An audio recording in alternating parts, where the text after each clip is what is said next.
లూకా 5వ అధ్యాయం.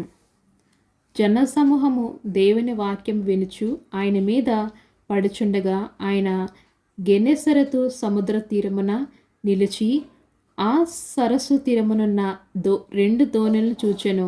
జాలర్లు వాటిలో నుండి దిగి తమ వలలు కడుగుచుకుంటుచుండిరి. ఆయన దోణిలో సీమోనుదైన ఒక దోణి ఎక్కి దరి నుండి కొంచెము త్రొయ్యమని అతన్ని అడిగి కూర్చుండి దోణిలో నుండి జనసమూహములకు బోధించుచుండెను.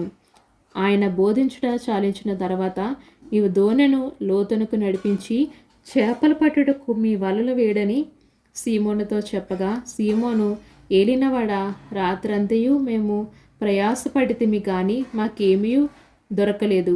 అయినను నీ మాట చొప్పున వలలు వేతుమని ఆయనతో చెప్పెను. వారు అలాగూ చేసి విస్తారమైన చేపలు పట్టిరి. అందుచేత వారి వలలు పిగిలిపోవచ్చుండగా వారు వేరొక్క దోణిలున్న తమ పాలివారు వచ్చి తమకు సహాయం చేయవలనని వారికి సంజ్ఞలు చేసిరి. వారు వచ్చి 2 దోణులు మునుగునట్లు నింపిరి. ఆమెన్.